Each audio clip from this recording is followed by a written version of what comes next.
Yes, it's a bye week, and we are still here. We're going to try to do, and it may hurt, it may be tough, but a little state of the program. Where is Auburn football coming out of the bye week? Well, Zach, I actually just finished crushing some chicken farm, and I am freaking ready to rock and roll.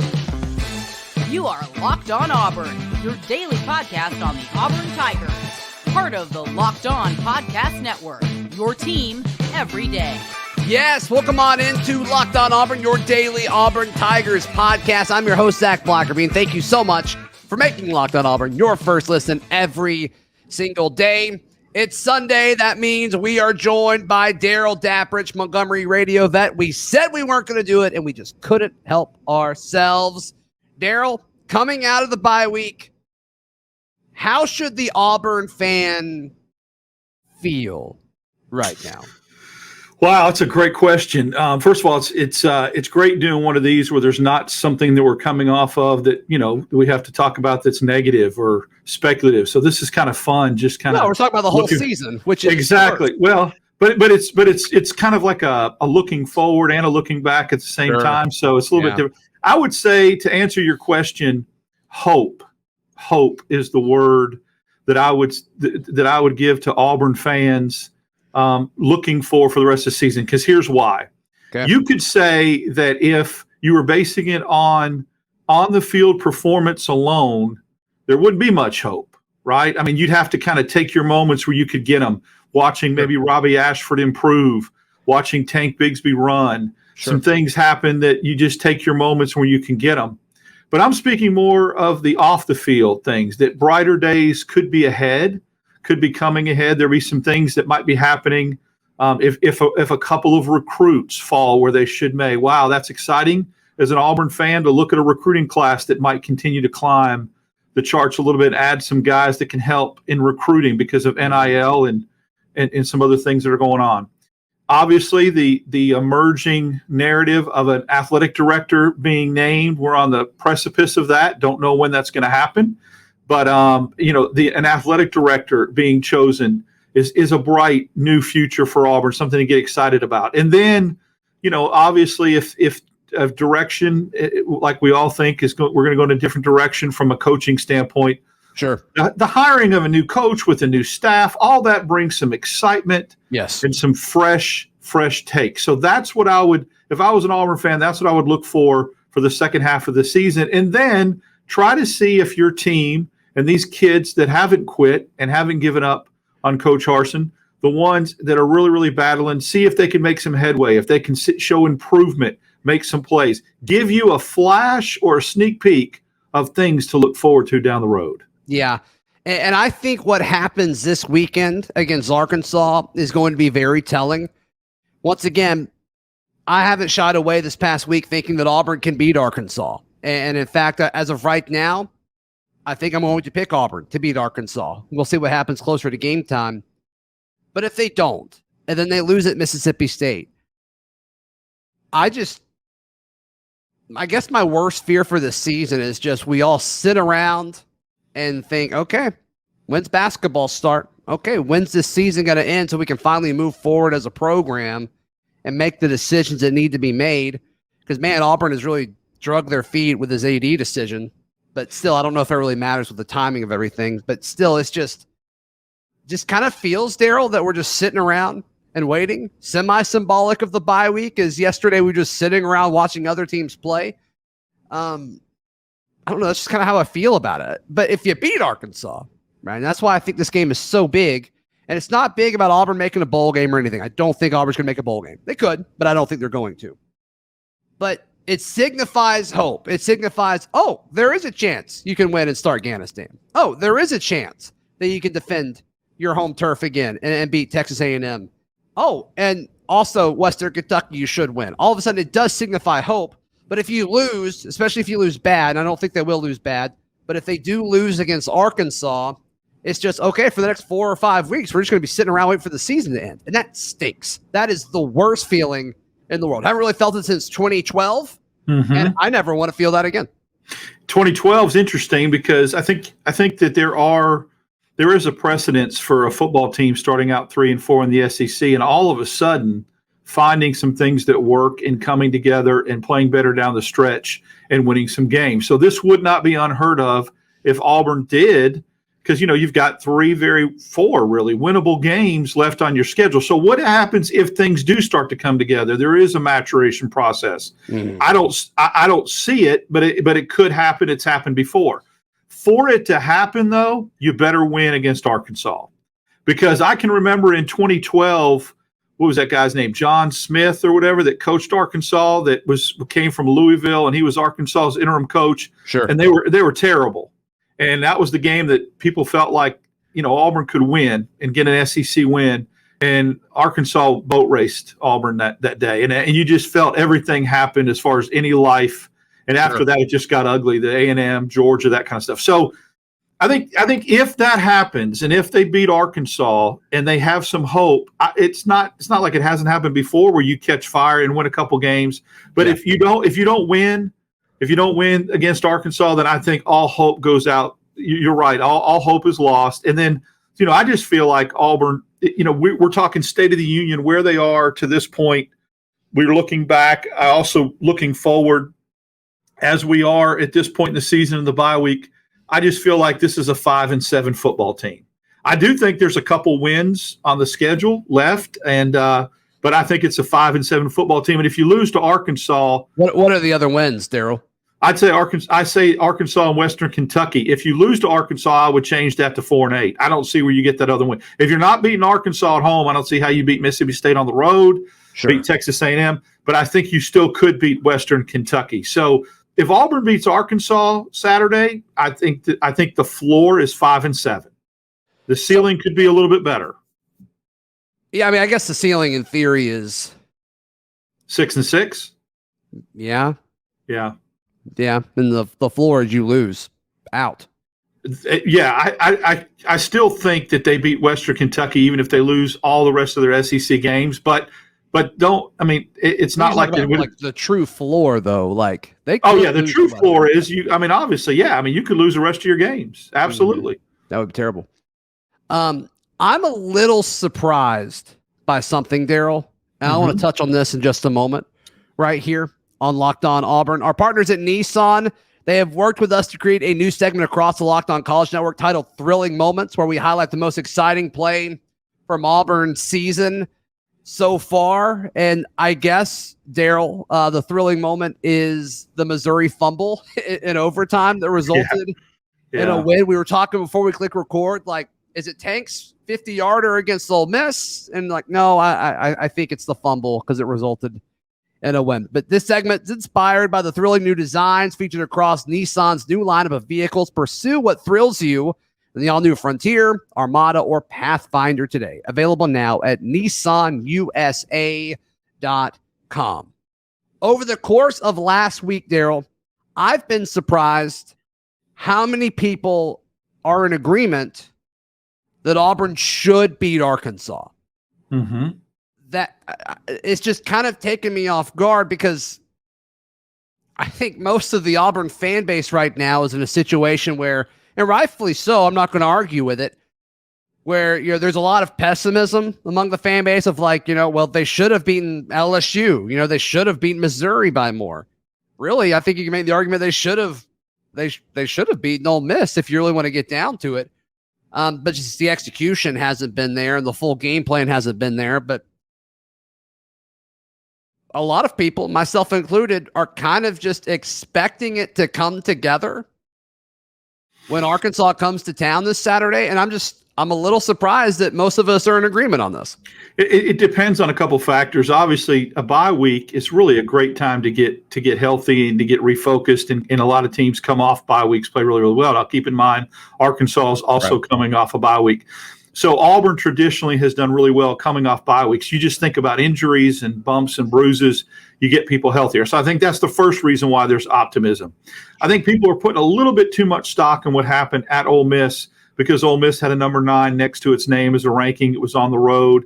I'd be surprised if Ole Miss didn't lose 3 more football games before it was all said and done, and ended up being a 9-3, 8-4 team. So at the end of the year, staying within 2 touchdowns of them on the road may not look like such a big accomplishment. And full transparency, we are recording this before Ole Miss plays LSU. So we don't know how that looks. We don't know. So that's how I mean, it could have already, I could look like Notre Dame and have predicted that already. Sure. Then you look at the LSU game, and I think, there's a lot of Auburn fans that say, really, Auburn should have won that game. You win that game, you're 4-3. It looks a little bit different. I think most people think that LSU, looking at their record, and Auburn having had an opportunity to beat that LSU team, it's why there's probably some what I consider to be maybe a little bit of false optimism. But at the end of the day, Arkansas has some weaknesses that I think Auburn can expose. We feel like maybe, Robby getting that shoulder 100% healthy, starting to do some things. Arkansas is really, really good at they got the leading sack guy, Sanders, in the league. They do a really good job of bringing pressure, but they also do a really poor job of giving up a lot of big plays. And if you're a statue in the pocket, that's bad news. But I think Robby Ashford has had most success when the play breaks down and he has Coy Moore go downfield or he rolls out. If he can get away from that first initial containment, I think there's some big plays that could be had Saturday. And I think people see Ashford starting to make some big plays, see Tank running like he did against, Ole Miss, and say Arkansas's run defense is there for the taking too. So those factors, I think, coming off a bye week, getting a little healthier, seeing some glimpses of some things are probably why there's a little bit more optimism than we would have thought. And I think people also expected to get blown out at Ole Miss. I think if we really give some people some truth serum and said, how do you think that game's going to go before it happened? I think most people would have thought Ole Miss defense was going to play better and Ole Miss offense was going to do what they did. So that game was a 3 or 4 score game instead of a 2-score game because Ole Miss defense just really wasn't as advertised. Yeah, I mean, our friends at BetOnline, I took Ole Miss minus 14.5 just because I thought it was going to be more than 2 touchdowns, and it wasn't. So, and then on Friday on auburndaily.com, I wrote an article quoting John Samuel Shanker from his appearance on the pod earlier in the week about him talking up some of these young pass catchers, right? Omari Kelly, Jay Fair, Camden Brown's a guy that you love.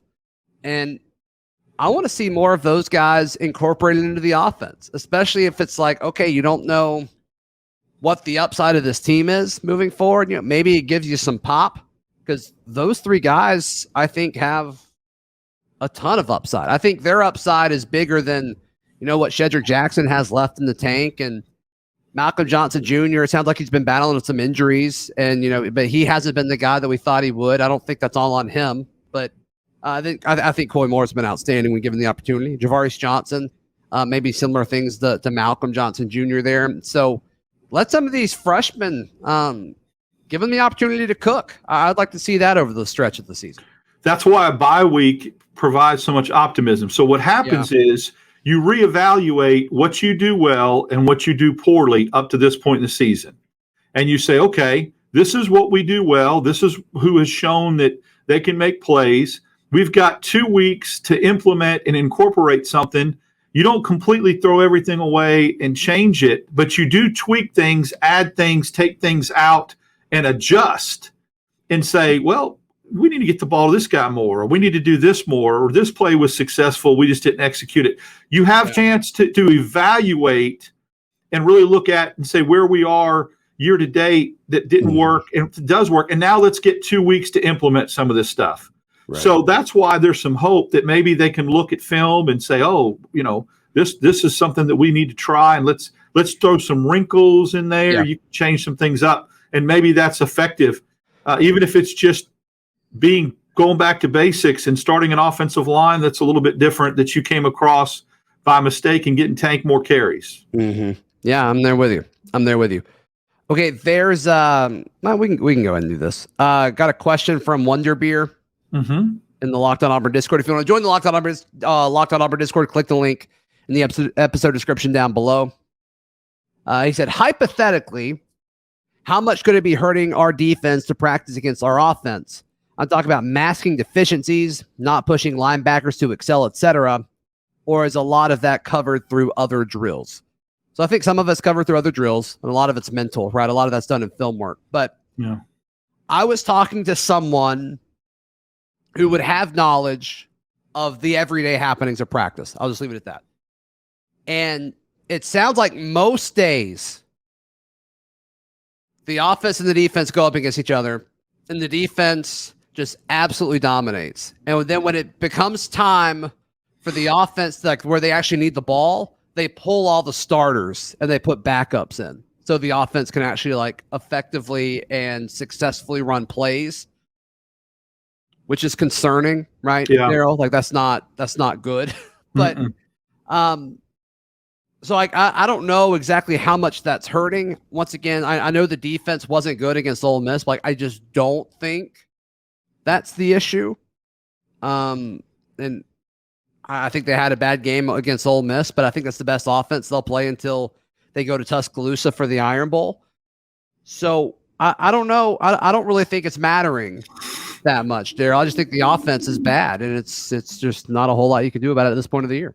Interesting thought, though, and great question, because what I get out of that, there's some validity to, is that if you're having a lot of success in practice and doing certain things and having your way, but because the offense is so anemic, when you try to do those same things against a better offense and a better opponent, you're getting stonewalled.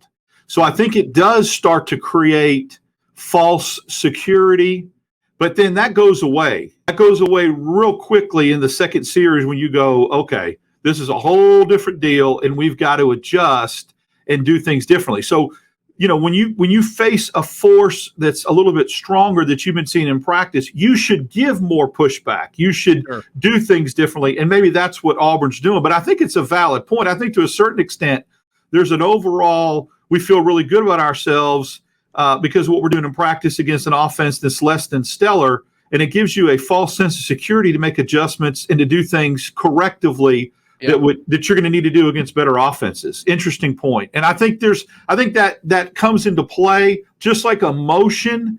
You know, your peak emotion, you're going crazy until you get drilled on kickoff coverage, and then all that goes out the window and it's execution and X's and O's and players. I think that's the same thing when you get a false sense of bravado in practice. But it's legitimate. I think initially, you know, that does. But what you just said about pulling starters so that you can have success moving the ball, if there was a low light tape or one of those old VHS tapes that they used to do for Auburn highlights for the season. VHS tape? What is that? Yeah, you don't know about that. I had to watch that. Oh, I wore mine out in 1993, that perfect season that Auburn had, watching it because there's no games on TV. Right. That would be it. I mean, that's just, you know, the title is, hey, get the starters off the defense so we can move the ball. I mean, that's just, that's it in a microcosm.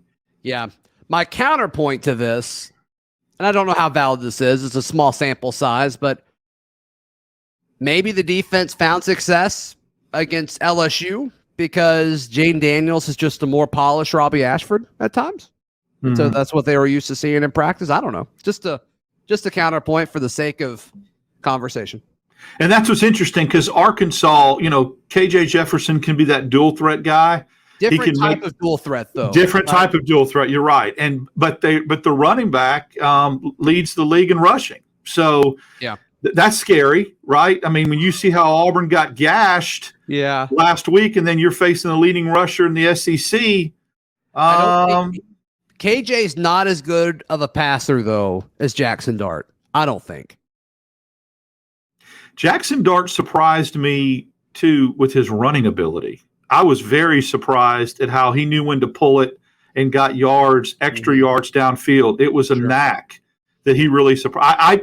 If I was on Auburn's defense, I don't know if they knew or prepared what he could do as far as beating you with his legs, and he did. And that's why, let's be honest, they dropped 4 dimes on Auburn's defense running the football, but Jackson Dart had a nice share of that too. It wasn't just running back. You're right. That's what happened with Auburn. When you remember in Auburn, those golden days when Auburn used to drop 400 yards on people rushing, Nick Marshall had like 140 of that. Yeah. It was beautiful. Yeah, that was a fun time. We still all talk about it. Absolutely. Good times. Yep. Absolutely. All right, something interesting happened over the last few days of the bye week, Darrell. I want to touch on this in just a moment. It's expected, but it's just new, and I like it. I'll tell you what I mean in just a second. Right here on Locked On Auburn. Today's show brought to you by Sweat Block. Sweatblock is the best product for folks that struggle with sweating through their shirts all the time. We thought it was going to be cold last week. It was for some days, and then all of a sudden the sun comes out and it's hot. And if this is something you deal with, and Sweatblock deals with folks and helps folks like this all the time, you need to be sure to check out our friends at Sweatblock. Sweatblock was created by a doctor to help with his own excessive sweating. It is doctor created and doctor recommended. Chris is one of their customers, a real customer review, said he suffered from excessive underarm sweat for 10 years and was so worried about sweating through his dress shirts that he stuck paper towels under his armpits to help his shirt last longer. And then he found Sweatblock and it's changed his life. It can help your life as well. So be sure to check it out, sweatblock.com. Use promo code LOCKEDON for 20% off at sweatblock.com. They're also available at Amazon. Darrell, it was so fun. Every time I saw somebody that was either a listener of a show or a friend of mine out in public, they wanted to. They started listing out like the starting five for Auburn basketball, and different types of lineups. And it's like, where could we see Chris Moore? Could Zep Jasper play the three? Like, so many fun conversations about this roster. And obviously, we've seen the culture and the excitement around this program change over the last several years, really since that Final Four run. But it's just cool. It's just cool to see. The conversation about Auburn basketball gets earlier and earlier in the season every year under Bruce Pearl. Some of that, I'm sure, has to do with the football team not being as good as we thought. But still, it's fun to have those conversations in middle October. It's a fun roster when Westry comes back and is healthy. I was thinking about that, how they are so deep, too deep at every position. And I know there's some, no roster is perfect, and every team that goes into SEC play has its flaws and has its warts. But when I look at this roster and the roster management that Bruce Pearl's put together, I know that there's the hand-wringing of, do we still have don't have a shooter? Is there a shooter, someone that's a pure shooter? And understand this, Auburn's got scores, pure scores. Now, How you score shouldn't really matter. I mean, KD Johnson, the way he goes to the daggum rack and scores, and the mid-range stuff that they get, the floaters. I get it. You need, I think, in the tournament with the big backdrops and the cavernous arenas to advance in the tournament, you got to have guys that can stroke it. And I understand that. But Auburn's got scores that score the basketball. And you look at the depth with Broome and Cardwell and Trahar up front, and then, the backcourt, you're going to be able to do a lot of unique things as far as depth. Don't forget Jalen Williams at the 4 as well. That's right. Jalen Williams. I totally did forget. And so you're right. And see, that's another, that just goes to show the depth. And I think that Auburn's going to be able to do some things from a momentum changing standpoint, and from a lot, like looking at certain teams. And when you play certain teams, you go, well, this lineup will be a better fit against this 5 that they're putting on the floor. You don't have a lot of teams that have that luxury, and Bruce Pearl has that luxury to really adjust and do a lineup that's more conducive to what you're facing, instead of just sticking. I get it. There's going to be a lot. There's probably a continuity of starting 5, but if you're in a game and it's not going well and you want to switch it up and go smaller or go bigger or whatever, you have got the weapons to be able to do that. And the shooting will come. I think when Westry gets healthy, I saw enough of him, what he did in Israel, to think that kid can stroke it. And don't forget, guys improve. Guys improve from year to year and become better shooters. It's not just something that you have to stay locked into a certain, way of shooting the basketball. So it's exciting, and the roster management and the depth is going to be a lot of fun to watch as the season progresses. Right. Darrell, thank you so much for your time as always, and we will get back to recapping games this upcoming Saturday, of course. We'll record Saturday night, and it'll drop Sunday morning after Auburn takes on Arkansas. Talk to you then, buddy. Sounds good, man. Have a great week. Find all of my written work at auburndaily.com, and we'll see you tomorrow right here on Locked On Auburn.